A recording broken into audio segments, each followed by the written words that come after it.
We are Pro Cannabis Media.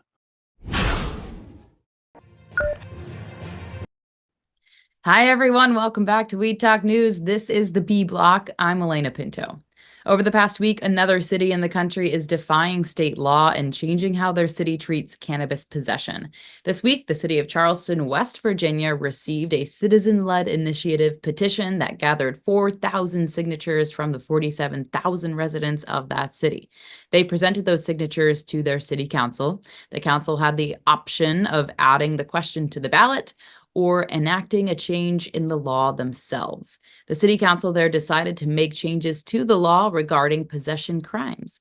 West Virginia law considers possession of cannabis a criminal misdemeanor punishable by up to 6 months in jail and or up to a $1,000 fine.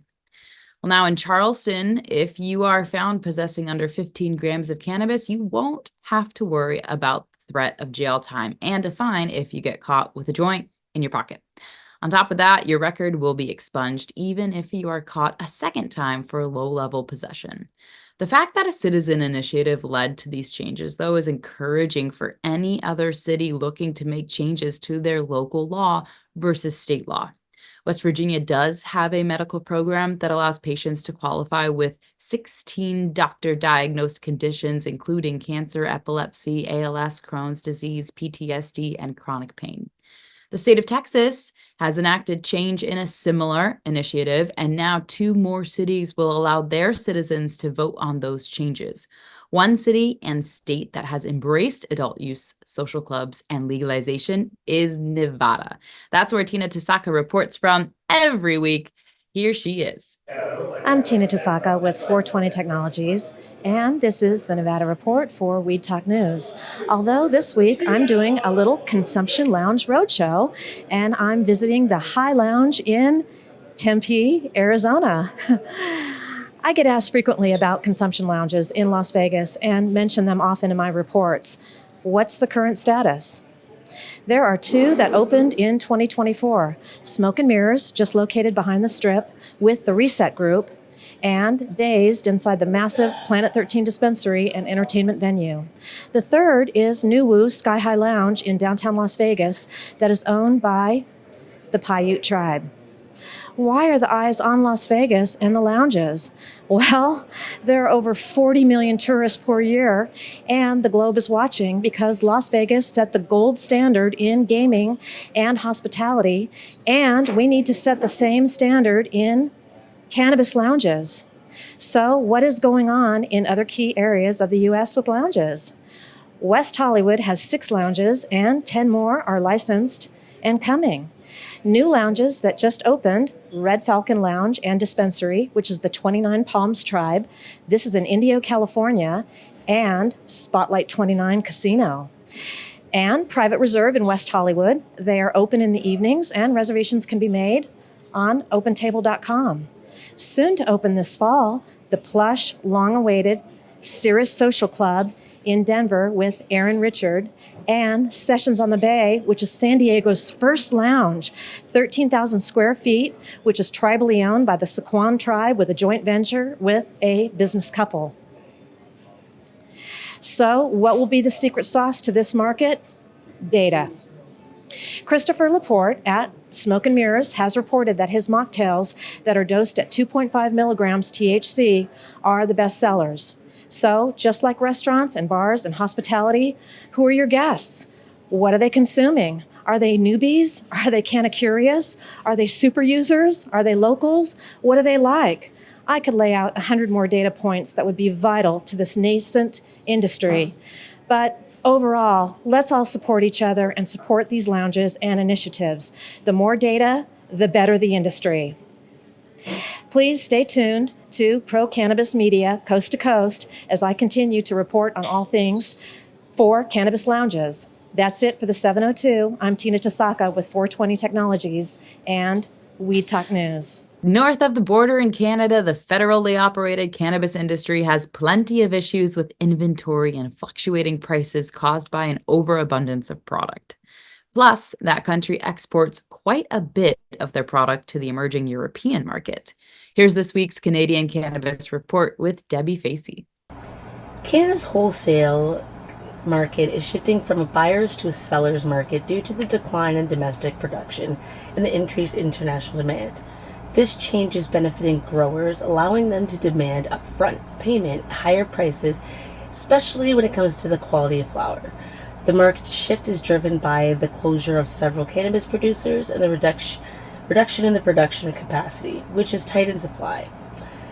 Tilray has signed on with the second craft brewery in Georgia, Turpin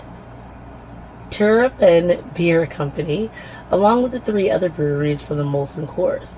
This acquisition, which includes Sweetwater brewing positions, which is great. Tilray, as a leading craft brewer in Georgia, increases the annual beer production to 15 million cases. But Tilray, at this point in time, doesn't have any broader strategy when it comes to diversifying and gaining any other revenue within the international business other than the beverages at this point. And last but not least, our stores here in Ontario are upset with the unregulated pot shops. So these are the ones that are falling underneath the indigenized sovereignty that they are calling about. With this intervention, most of the police are leading to the unfair competition and realizing the struggles. The illegal operations are not only undercutting some of the prices to the legal markets, but to the legal markets, they do feel as if some of these businesses are harming others. This isn't necessarily true, just due to the fact that illegal and legal still have great people behind them that only believe in providing the best and the most knowledgeable and safest medication and plant matter ever. So that's one thing that I do disagree with, but I do agree when it comes to the illegal markets. This is Debi Facey, your Canadian correspondent with the Canadian Trend this week. Peace.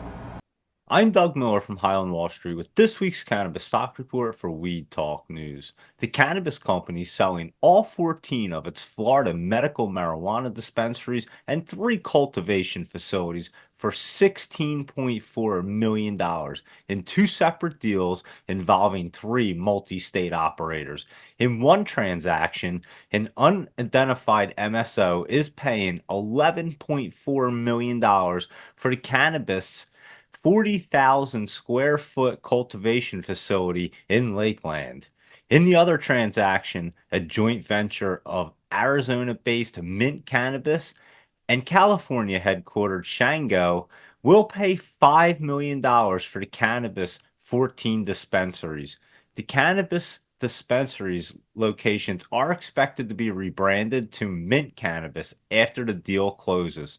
After leaving Florida, the cannabis company will continue to operate in 13 markets until it completes its exit from Washington, D.C. The cannabis company, formerly known as Columbia Care, operates 95 facilities across the U.S., including 73 stores and 22 manufacturing plants. So let's see how the stock chart looks.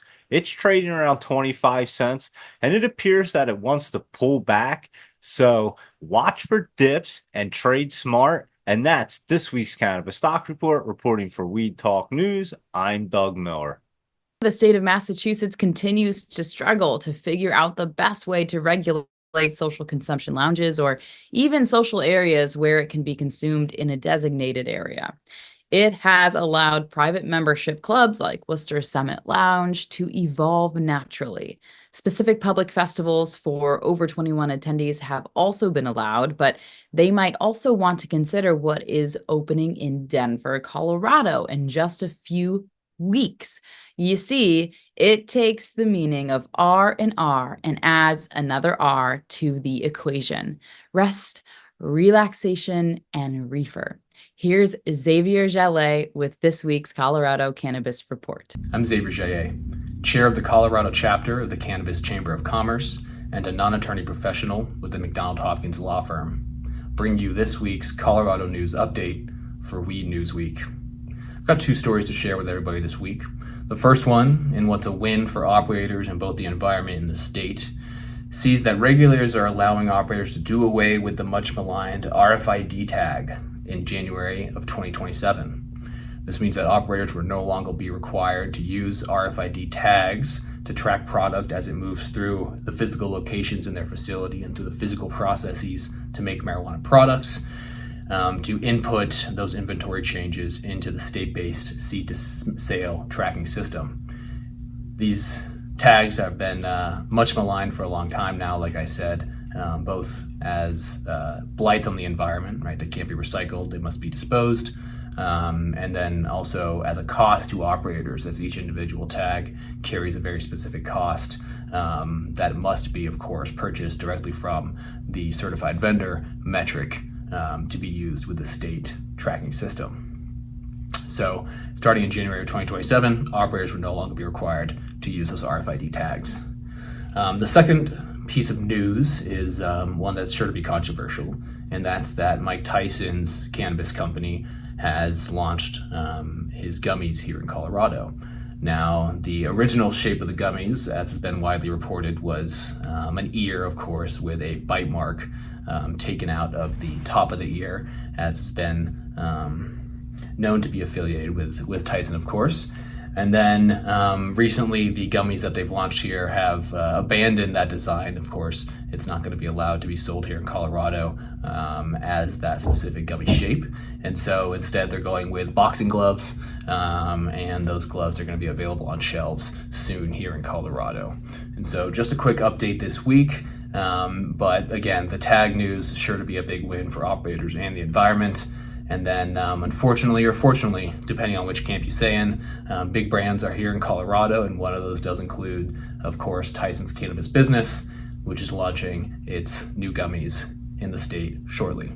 That's it for this week. Looking forward to providing an update next week, and I hope everyone has a good one until then. The state of Texas now has 2 more small towns that want to defy state law with the purpose of softening cannabis penalties.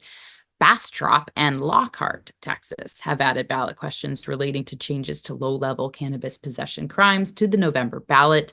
These are 2 relatively small towns in the Lone Star State. Lockhart has 17,000 residents, and Bastrop has just over 11,000 residents. This movement isn't just limited to small towns in that state. This fall, the 3rd largest city in the state, Dallas, with 1.3 million people, also has a ballot question defying state law on low-level cannabis possession crimes. New Mexico is the state right next to Texas, and that adult use legal state is cleaning up with sales to Texas residents, especially on the border town of Sunland Park. That state did just over $50 million in sales in July, with a significant $2 million increase year over year. The number 2 state in sales in the U.S. is Michigan, and that's where Amy Carter reports from this week from a cannabis-friendly event in her state. I'm Amy Carter from Michigan Weedsters with this week's Weed Talk News. I'm at the 14th annual Clio Cultivation event, and I'm going to introduce you to T-Dog. If you don't know T-Dog, you do now. Tell us a little bit about yourself, T-Dog. What inspires you? I'll tell you what inspires me. This community inspires me. When people can take the time, like-minded people who know that this medicine, this plant, and the people connected to it have a mission. And that mission is to bring their best to the table and to bring the best to their care, the people they care for. And so what do? I create this art. If I can keep people smiling, that's half the battle. So let's go, nation.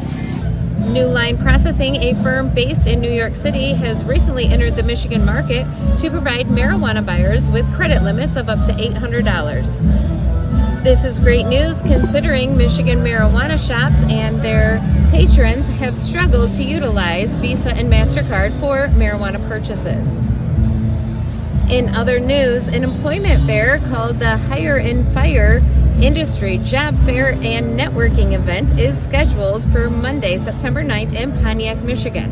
Attendees can participate in speed dating, networking, immediate interviews, educational workshops, panels, and brand activations regardless of experience level. RSVP is encouraged due to limited seating. I'm going to go enjoy myself at the festival since it has some of my favorite things, which is cannabis, community, live music, and great food. I'm Amy Carter with Michigan Weedsters, and we will see you next week. That'll do it for the B Block, but when we come back, PCM founder Jimmy Young reports on Cannabrand Connect, a cannabis consumption festival in Greenfield, Massachusetts for online influencers. Many are constantly having their accounts and posts taken down by and censored by Instagram, Facebook, YouTube, and Twitter. And a group of them staged a live protest this past weekend in Greenfield, Massachusetts. Light up for the cause. We're here to spark a change. Instagram, stop shadow banning us. Facebook, stop shadow banning us.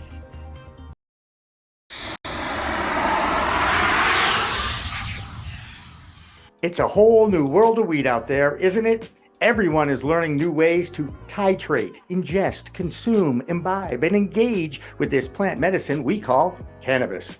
Now, let me tell you my cannabis story. You know, I've had 4 major surgeries in the past 23 years and suffer from osteoarthritis with a variety of metal parts in my body and one on deck. Now, thanks to those chronic pain issues, I've been a medical patient in Massachusetts for almost 10 years now.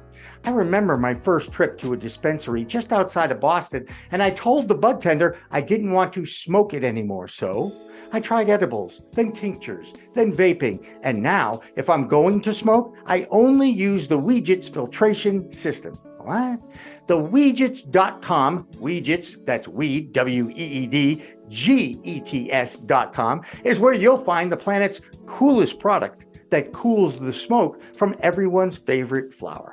The guy that started this was a pretty good medical device manufacturer, and he created this maze pipe that cools the smoking process from 1300 degrees Fahrenheit upon inflammation down to just 90 degrees when it reaches your mouth. That's right, 1300 down to 90. That's why this maze pipe is amazing. Now, add in the code of PCMTV and you get 15% off. So just go to Weedgets.com and check out the best way to enjoy a cooler smoke with less coughing and hacking and more peace of mind.